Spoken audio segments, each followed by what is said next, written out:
مبارزه نجات پرسی همه است. ما همه باید короче خواندیم در روز بین‌المللی صلح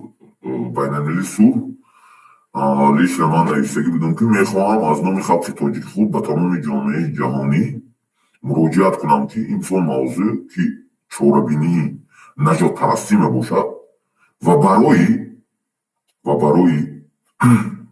این مکتوبی که من نوشته بودم بود نجات پرستی میباشد و برای این گفتنی هم که در تاجیکستان تمام سیستم حاکمیت دولتی و به یک منطقه و به کلان تعلق دارد و حتی پیشوایان همون راهبرای مخالفین در خارج از این کلان ها میباشد. این فکت است. من خودم قربانی این رژیم نجات پرستی قبیلوی منطقوی چی در داخل و چی در بیرون از کشور هستم شدگی هستم. هم خیلی قبیله پرستی هم قربانی شدگی هم.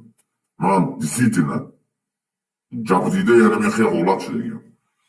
این استثمار آدم یا میدونم با من همجا کار میکنم خودم. این استثمار آدم بر آدم است. فقط در زمان جنگ شهروندی در تاجیکستان گروه متشکل جنایتی به قدرت رسیدند که تحت نظارت خدمات ویژه روسیه و ایران قرار داشتند و تا کنون این همون اگنت های روسیه و ایران کشور ما را هم از جهت سیاسی و هم از جهت مخالف از جهت همون در بین مخالفان اداره میکنند. از این رو من خودم از روی این معلومات حقوقشناس هستم. نوشته بودم 11 سال در مقامات حفظ حقوق تاجیکستان کار کردم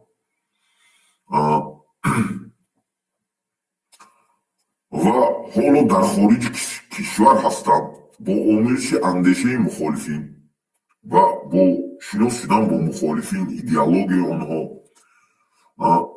بودن و آموزش مخالفین عادی و خلاص مخالفان عادی خطی وقتی که هم صحبت شدیم изучат каранда мухолифое ки роҳбар не қишри оддиш ҳуҷҷат надоранд беҳад ҳолати безеда қарор доранд ки ана мо ки вақти суҳбат кардам мегӯм ман оддӣ ба хулоса омадам ки ҳаракати сиёсии аҳмотро ва ҳоло дар хориҷи кишвар будан таъсис додам. мубориза бар зидди наҷотпарастии минтақавӣ аст. яке аз ҳамун принсипи аҳмот минтақавӣ аст. кланҳо зулм фасод диктатура дар тоҷикистон ва хориҷи кишвар дар байни тоҷикон. мо халқи тоҷикем коргарону крепостнойҳо ва демократияи мустақим ноил хоҳем шуд ки ҳокимият аз они халқ аст. халқ прямой подчиняться кунад власт. падарону бобоёни мо асрҳо боз орзу доштанд ки тоҷикон бо шартҳои инсонӣ зиндагӣ мекунанд.